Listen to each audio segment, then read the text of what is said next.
څوک چې د چا زړه ته پرېوت نو هغه نه نظر لګېږي. نو دی یو طریقه هم نبي اسلام په احادیثو کې ښودلې ده.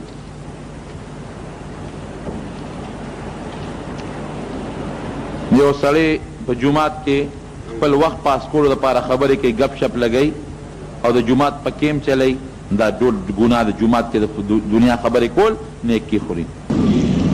او دا سود کاروبار دا یو قول شته دی چې په کفر په وطن کې خو راجح قول دا دی چې د کافرانو وطن وي او که د مسلمانانو وطني هلته کې سودي کاروبار معنی دی. ښه